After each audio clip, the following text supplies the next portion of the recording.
Hey, so I want to start talking more and more about these raids that are going on Fresh Daily. We have a whole library of things to go through, so shout out to Waumbek for all the different footage that we have. We've been raiding Naxx for a long time.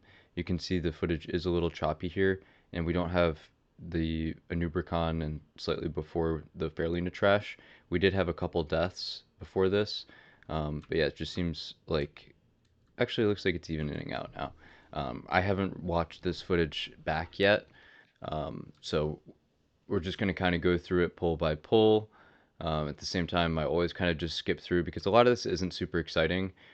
Sorry if you want to watch some of this next trash, but when nothing really important's going on, I'm just going to kind of skip through here. As far as like we stun stuff, we disarm, we handled this trash well of getting the shade in the back with a good intercept there by Glad, where it did hit us once, but it was controlled after that. And then we get the green spiders. We kill these quickly. It's not too dangerous how people are at like half health as long as we kill them before they charge. And Waumbek's in the perfect spot there. So shout out to Waumbek. I was not in a good spot here. So I want to make it clear that Waumbek really did save us here. We just didn't finish X fast enough. In a situation like this, I understand everyone's on Skull, but as soon as you can switch to that X target, because we killed Skull really quickly, need to have a little bit more even damage. Anyways, that was like one of the first scary moments that we have on tape. We had kind of a crazy pull before that. It was a positioning issue. And on the first pull, we had someone die because we just didn't have enough damage. We went into things a little bit quick. Maybe that's why the recording didn't start as well. I'm not sure exactly. But yeah, I think a lot of people were just a little bit on their back foot with the way that we started. So definitely on me for that. Sometimes I just want to get things going more than any other time when it comes to playing on my hunter. So that's just kind of is what it is. So one thing to note here, I think abusement always goes on the left side. So just want to make sure that melee are not parry hasting on the opener here. And we kill it with plenty of time. We one phase Mexna. This was a DMF week where we have the extra pump for sure. And easy peasy. I don't see how much time was left, like 4 seconds. Yeah, 35, 36-second kill. Pretty fast. We have a very meta comp here when it comes to just a couple mages, rogues, warlocks, hunters, and then the rest DPS. It's all about those warriors. Pretty warrior heavy comp. We do have 2 druids, which is a little bit less meta, and 6 priests then. Ideally, we would have 7 priests, 1 druid, but at the same time, it's not too big of a difference, and we're doing just fine with this. I kind of like having 2 druids as well for them to split up different stuff that they have to do, more fairy fires, that kind of stuff. So through this whole area, again, I'm just kind of skipping through because maybe it's drawing to you, but to me, this is just trash that we just are chunking through and doing correct priority. And to me, this whole area is just kind of flowing. At this point, our raid has a way that we handle this trash, always focusing the captain, cleaving down the other stuff. All this trash felt really good to me. So again, besides that first pull and the kind of weird Fairlina pull, we had pretty good trash all through here. So we're just going one pack at a time. Our steeds were good. Always want to make sure that we're careful on these packs. They are kind of scary. So again, just skipping through all this. Nothing super exciting happening. We're getting to Resuvius now. Set up with an invis pot at the start of Resuvius. So Skisko went in. I think this week we don't have Skisko. We have Bree and Curtin. They're going to be doing the mind controls. So I think Bree normally goes first for that.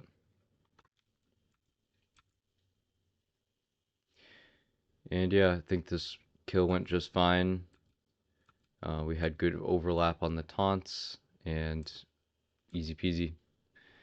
Just moving forward here, we did a good job of splitting up the different mobs that are dangerous and just hugging the wall as we move through this room.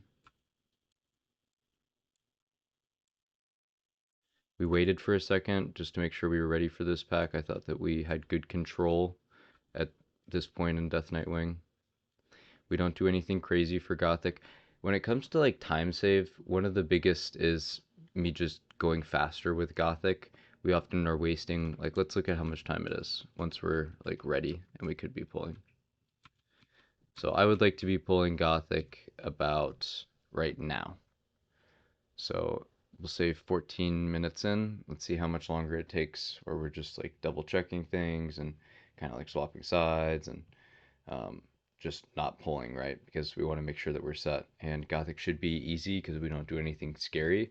So when it comes to like silly time saves consistently, Gothic is an area that we can save 20, 25 seconds, which is kind of silly to think about all the different ways that we are trying to save like 5 seconds, and then we just do this. So it's consistently like this, and it's just one of those things that it is what it is.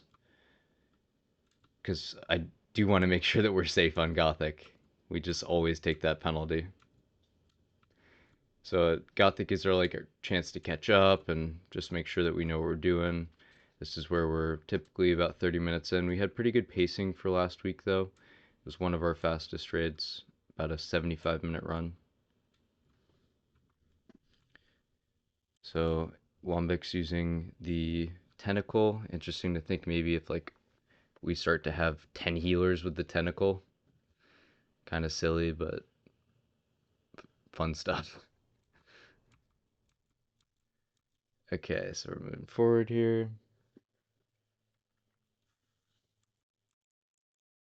And again, like time save, we are switching groups here often and making sure that we're out of combat before Gothic and after Gothic is one of those like most important things that we can do for time save. This whole area, trash felt good. Good flip on Moon there. Taking care of that spirit before it did its volley was really good. And I pulled the acolytes here because we weren't super worried about the ghouls in the short term. We could kill these acolytes before being worried. Rogues did good distracts, and we just move forward. So it kind of scared me, like we're almost pulling, this boss pulls from so far away, but not too big of a deal. Our four horsemen was good. We had enough damage to burn Thane without any issues, then burn Mograine at the same time as we're splitting up damage on Ziliek. We always have a couple DPS that are in on Ziliek as melee. But that's just one of those things you got to make sure that you know you have the damage for Thane and Mograine. I think we could potentially say, like, maybe we send 2 mages on Ziliek and 2 mages on Thane, as silly as that is, and they can try and just keep their ignites going, and we can get even more pump. I don't know. Something to think about. Or maybe me as the hunter, I should just go on Ziliek as well to start. It's not a ton, but just a little bit of extra pump. Um, Looks like it's loading for a sec. Gotta love it. So really easy kill. By the time that Blamo dies, Ziliek has just a little bit of health left, and then we're good to go. So not our fastest four horsemen, but close to it.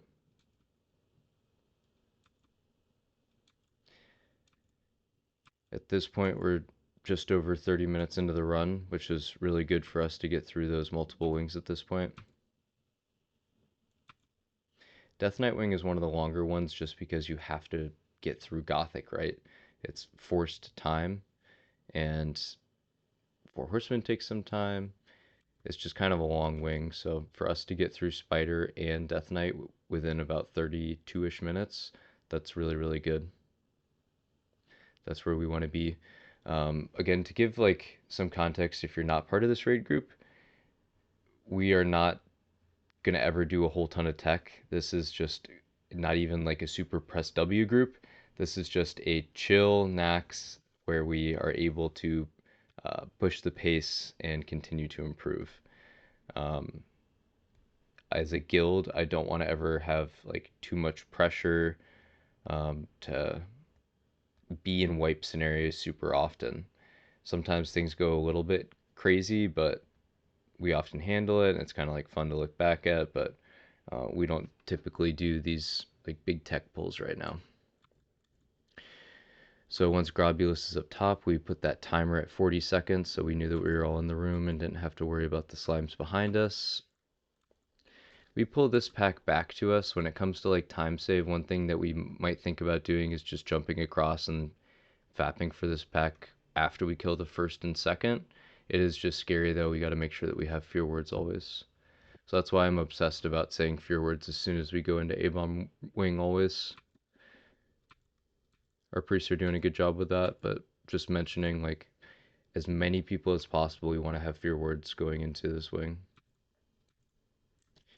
Okay, so yeah, little Unforch here. Herbert already died, so it is what it is. Just got kind of Giga owned. Have to just chill for a sec. Go into the next pack.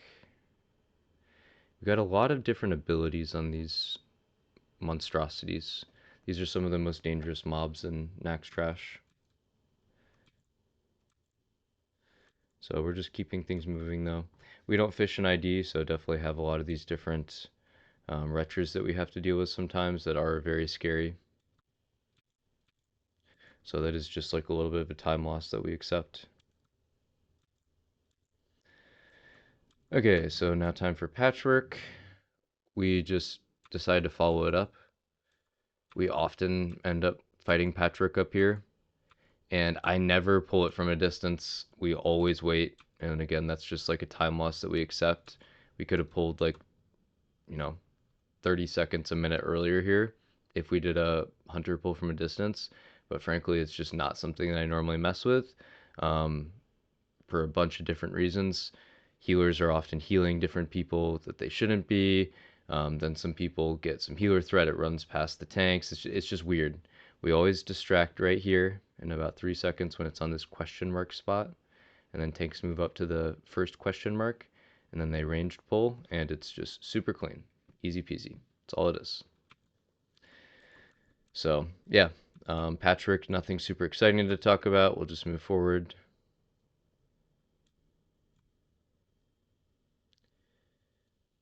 We pulled the first packs back to us, and then we fought the next one.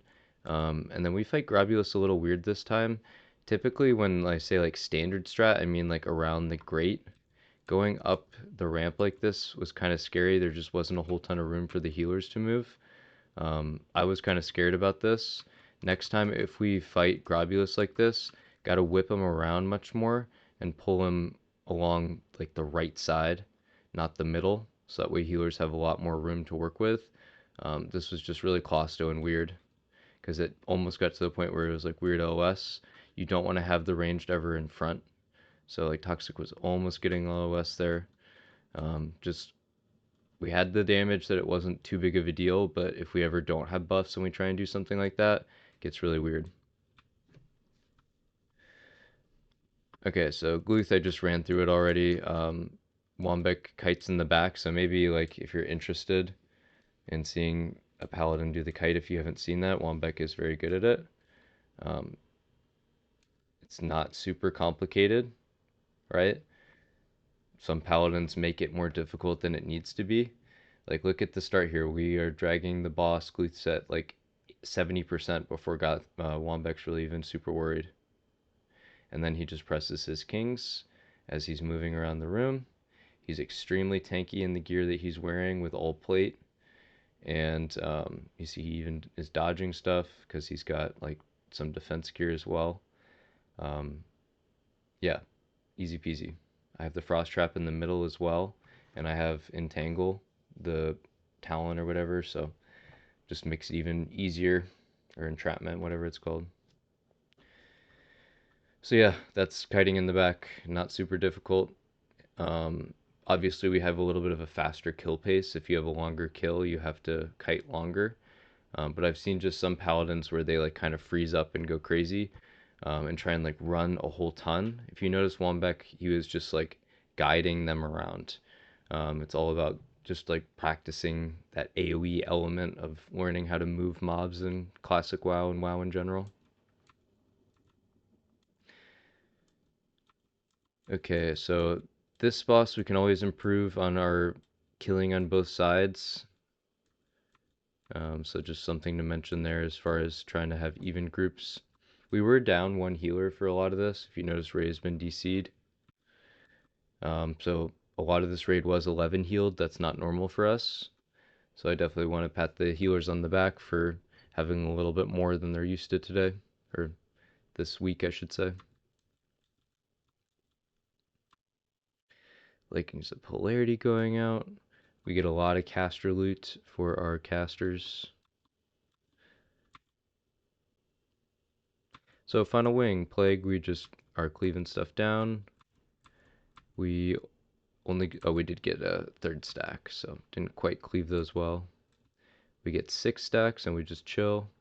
If you note here, we pull this pack back up. We don't fight down here because so often I've seen it, people just move that little bit forward if you fight them down here, and then it's issues. So we always pull this pack back slightly. We all get in the room. Noth, easy peasy. Decursus had plenty of time left. Moving forward.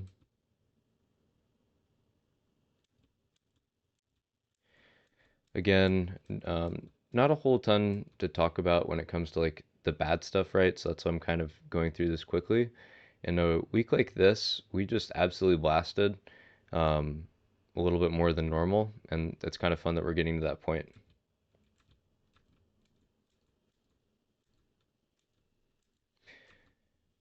I don't think that we're going to be getting sub 60 anytime soon with our strat. We do the wing ward a little bit differently than most groups. It's weird how we do Plague last like this. It means that we're forced to wait for Sapphiron, but at the same time, it just allows us to make sure that we're fully set for Saph. Normally, you wait like 30 to 60 seconds in a progression run anyway, so in this context, I don't think it's too bad.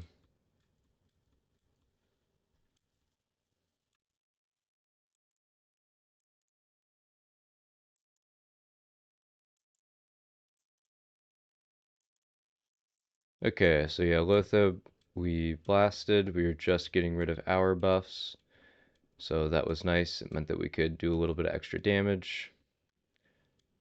And here we are setting up for Saph now.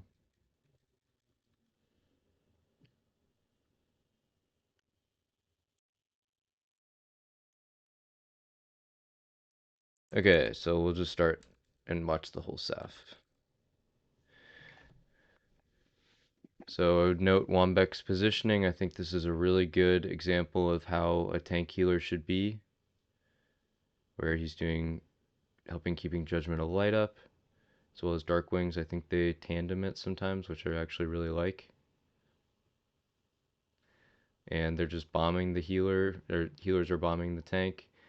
Um, and yeah, it's just going well so far. We only fight on one side. I want to make clear I never want to see people going to the other side on Saph.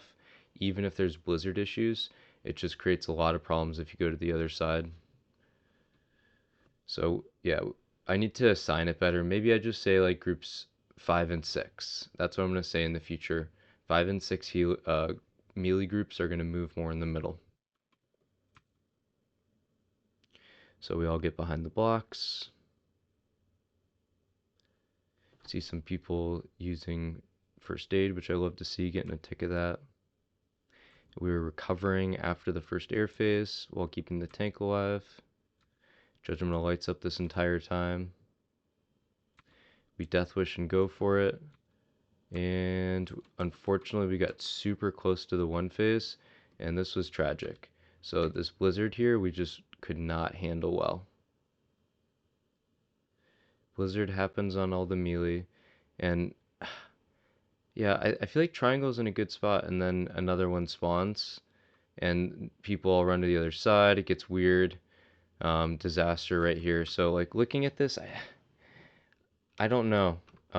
Going more like outer edge here, there's really nowhere good to go. Like we just got absolutely destroyed by this blizzard. Really unfortunate. I get it with all those people going to the other side, but I feel like that really made things weird. Because look how many people all get knocked back here and just take more damage. Like, this is just not good. This was really, really, really bad. So yeah, and then someone gets hit by a block. Like, it's worst case how this person, um, Dilf gets hit by a block right where all the melee are. So it just tore us apart. So healers are just trying to recover right here. And honestly, really impressed that it wasn't worse. We lost like 6, 7 people. 1, 2, 3, 4, 5, 6, 7, 8, 9. Glad died as well, dang. I forgot about that. So lost 2 off tanks there. Yeah, that was pretty tragic. So is what it is. We're setting it for KT now. KT's a fight that is just RNG. Again, if you're not familiar, Waumbek is doing our tank strat where he has Righteous Fury on and is just spamming kings. So he's making it that allows us to have the melee hit the skeletons more safely.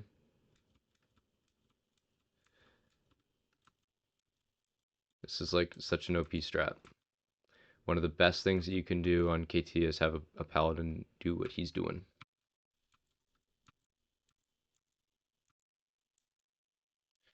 Alright, so we're setting up for this here, and I think it was a threat issue for a second, yeah. Just have to chill while the boss is being set up here. It's unfortunate.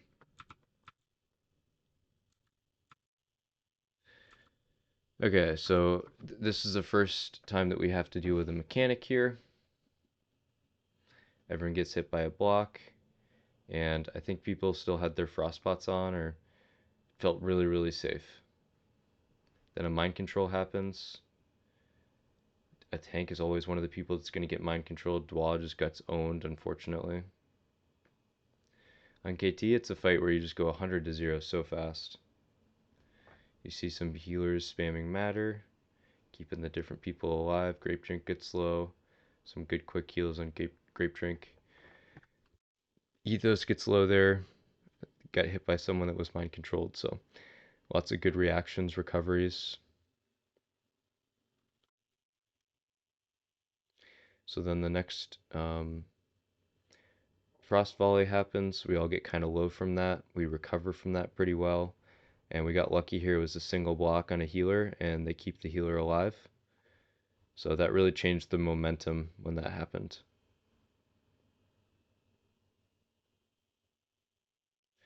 So at this point, it's just now waiting for the next mechanic here. And this is where Waumbek is tanking. He puts on a stone shield, and he's going to be really helping out the priest.